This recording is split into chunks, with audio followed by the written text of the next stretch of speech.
Começamos uma manhã com inspiração do Dr. Osler, onde um provérbio extremamente importante na maneira do aprendizado. Ou seja, medicina se aprende nas enfermarias e solidifica nas sessões clínicas. Então, esse ditado é extremamente importante para iniciarmos nosso bloco da cardiologia. Hoje foi um dia muito proveitoso, com a doença do século XXI, que é a doença metabólica, e tendo como o seu top, tendo como seu precursor, não digo nem o precursor, não é uma palavra bem empregada, mas no sentido de complicação mais séria, que é o diabetes. Diabetes mellitus do tipo 2. E, além disso, a hipertensão arterial. Então, nós temos dois pilares de todo o sistema cardiovascular: cardio, cérebro, renal e vascular, que é o diabetes e a hipertensão. Ou seja, são doenças ligadas à inflamação do endotélio. E são tão traiçoeiras essas duas doenças que realmente não causam sintoma específico. Por exemplo, a hipertensão é uma doença subclínica inflamatória, que muitas das vezes o doente tem hipertensão severa e, no entanto, não se demonstra no aspecto clínico. Muitas das vezes aparece como a complicação, que é um acidente vascular cerebral. Em cima da hipertensão, a gente se baseia nos órgãos alvos da hipertensão arterial: cérebro, coração, rins, vasos e doença ocular. Quando o doente chega ao nosso consultório e nos informa que ele diz: doutor, eu tenho só hipertensão. A palavra hipertensão se transforma, ou seja, se manifesta em relação aos 5 órgãos-alvos. Então, o seu objetivo é tratar órgãos-alvos, que eu acabei de citar. Vimos, então, a dona Ana, uma paciente jovem, uma doença hipertensiva que se instalou aos 30 anos, inclusive no período gestacional, e que ela tomava medicação irregular, e aqui eu faço essa ressalva, que tratar a hipertensão não é fácil. Existem várias recomendações em relação ao tratamento farmacológico e não farmacológico, e o nível pressórico de normalidade é 12/8 pela Organização Mundial de Saúde, pela Sociedade Europeia, Sociedade Americana, Sociedade Brasileira de Cardiologia. Ou seja, indivíduos com níveis tensionais sistólicos acima de 12, ou seja, 12, 13, é considerado uma hipertensão leve. 14, moderada para cima. Acima de 14, então, já é moderada. Leve é moderada. Discute se o tratamento ou não. E aí entra a discussão farmacológica ou não farmacológica. Mas o que eu quero chamar a atenção é que você já está rotulado com hipertensão. Outra coisa importante: rotular o doente hipertenso não é com uma medida no consultório, não é. Caracterizar um doente hipertenso é muito complexo. Para vocês terem uma ideia, para medir a pressão arterial em consultório ou em qualquer ambiente, é necessário um repouso pelo menos de 30 minutos. Um ambiente salutar, ouvindo música em ar-condicionado, sabe? Que não pode ter tomado café, não pode querer fazer as necessidades fisiológicas, não pode ter almoçado, certo? Não pode ter vindo com estresse, não pode estar num ambiente que causa estresse. Aquela hipertensão, a pressão arterial é muito lábil, a qualquer momento ela pode mudar, a qualquer momento ela pode ter variação. Então veja como é complexo. O que a gente mede aqui no hospital é muito lábil, não é certo aquela medida, não é fidedigna. Então, para você rotular um doente hipertenso é muito difícil. Mas o que eu quero chamar a atenção é a dona Ana, que ela deixou de tomar a medicação e aí fez todas as complicações secundárias da hipertensão. Uma doença vascular cerebral, vocês viram, um acidente vascular cerebral sério, teve sorte de não ter sido hemorrágico. Foi um acidente provavelmente isquêmico com lesão com a paralisia direita, quer dizer, basicamente o lado esquerdo, que exatamente foi acometido na parte cerebral e a parte motora. A hipertensão é tão terrível que ela é motora, ela te deixa sequela, ela te incapacita, ela te deixa na cama. E na grande maioria dessas artérias, que é essa região motora, logo parietal, é a artéria lentículo estriada, onde rompe, é uma artéria fina, rama cerebral média, que costuma romper e dar as sequelas de doença hipertensiva.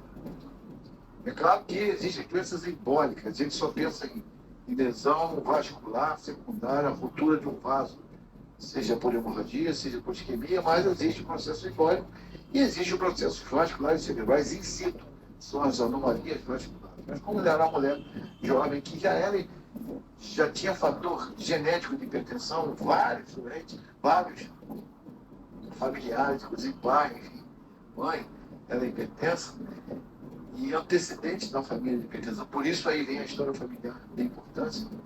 E ela não fez uso da medicação regular e fez um acidente vascular cerebral importante isquêmico, marcando um fator de risco severo que é a doença cerebral.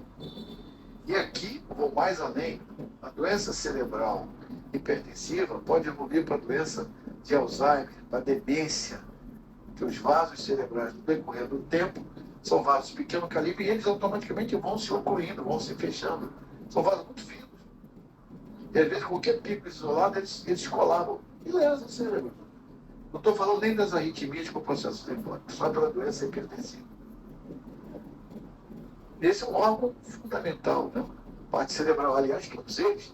E aí você pode ter lesão renal, você pode ter lesão cardíaca, você pode ter doença coronária, você pode ter doença vascular. Vocês viram que ela abriu um quadro vascular de inflamação com úlcera hipertensiva em membro inferior, por disfunção endotelial. Então, em cima desse processo todo, provavelmente ela tem a doença e isso evoluiu para o que nós chamamos da aterosclerose, que nada mais é do que a disfunção endotelial por inflamação arteriolar. Consequentemente, complicando com aspecto vascular, seja por úlcera, seja por obstrução, seja por trombo, que eventualmente podem causar trombo, tanto arterial, basicamente arterial aí não tem nada venoso, é tudo artéria.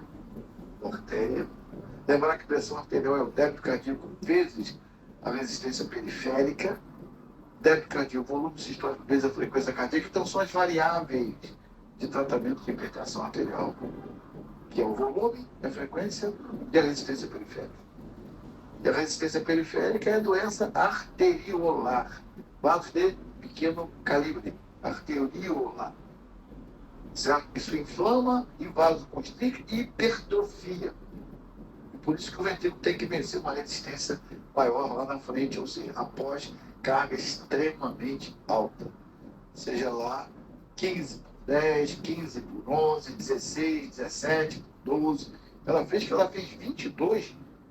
Você imagina só, ela fez 22 de pressão sistólica por quase que era 13 de diastólica. Você imagina quanto que força esse ventrículo teve que vencer a pós-carga para eu ejetar a quantidade de fluxo. Então, é a mesma coisa que você pegasse um saco de cimento, 2 sacos de cimento, e levantasse.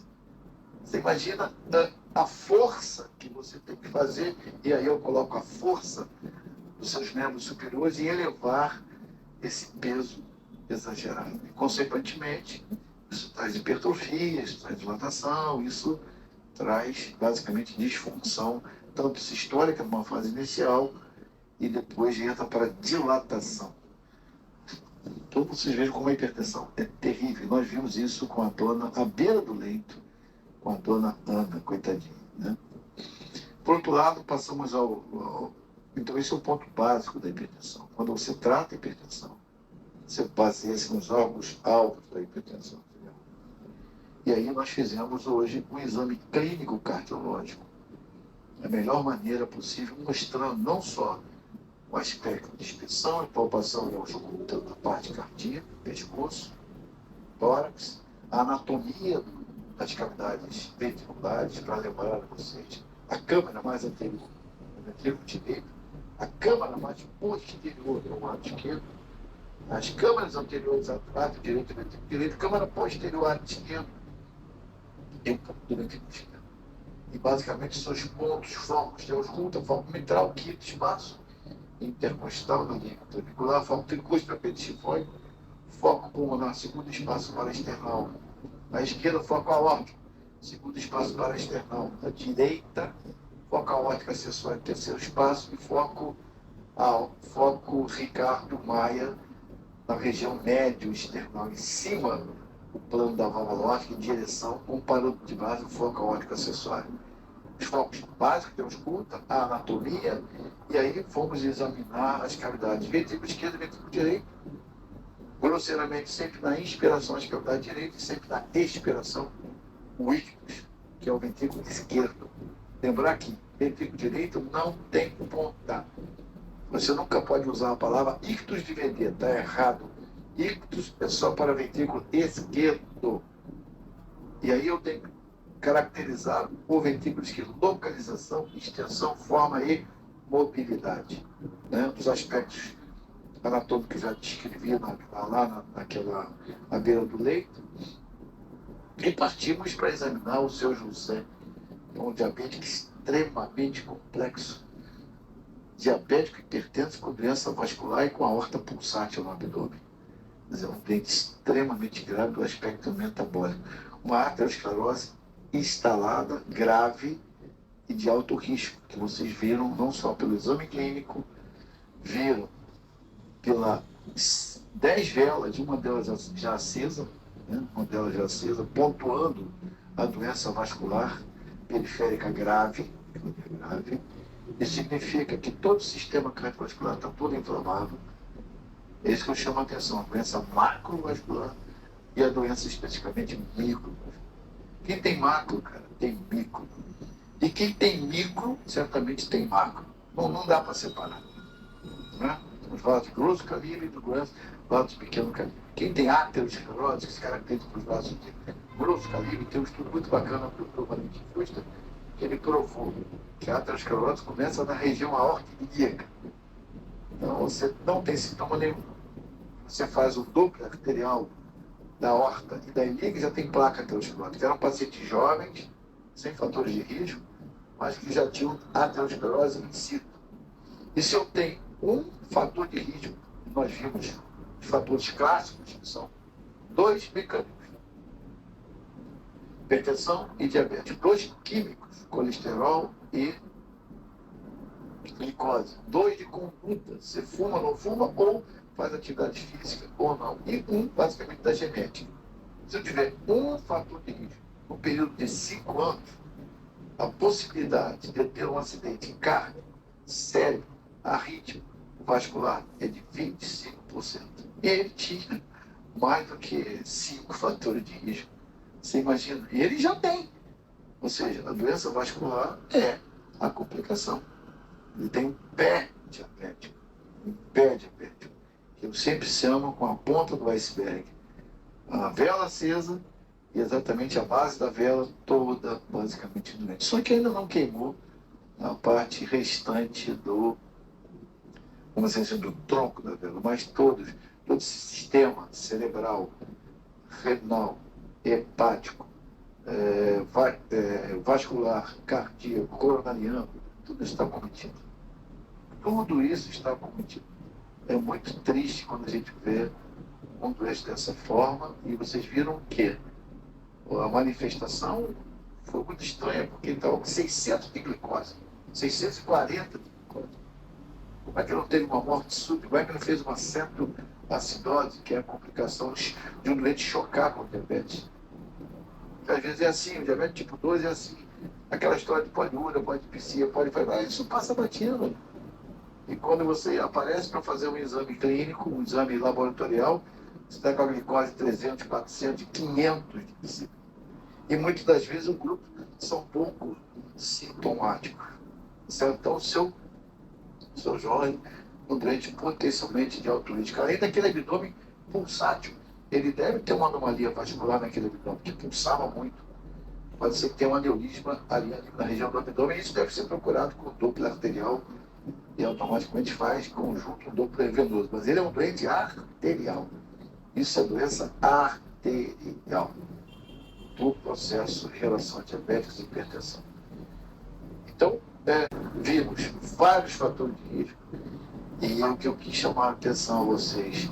Para o futuro, 2050, teremos 732 milhões de diabéticos, ou seja, 48%, 31% de obesidade, 42% de hipertensão, neoplasias de grande monta, porque tudo está ligado à doença metabólica, que é a doença do século XXI, e vocês estarão frente a uma pandemia metabólica. Isso é o câncer metabólico, certo?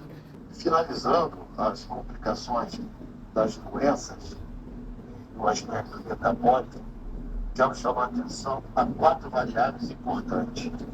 Uma variável é a resistência à insulina. A outra variável é a disfunção mitocondrial. A outra variável é a inflamação. E, por fim, a microbiota. Ou seja, essas quatro alterações, essas 4 vias, vamos chamar assim, as 4 vias, elas interagem e disfuncionam todo o metabolismo. Consequentemente, você terá a sua carga metabólica completamente desregulada. E aí você poderá caminhar para vários setores. Ou para disfunção cardíaca, ou para disfunção cerebral, ou para disfunção renal, ou para disfunção cardiocerebral, ou para neoplasias. As neoplasias estão intimamente ligadas toda a essa carga metabólica. Ok? Então, um abraço, uma boa tarde e uma boa semana para vocês.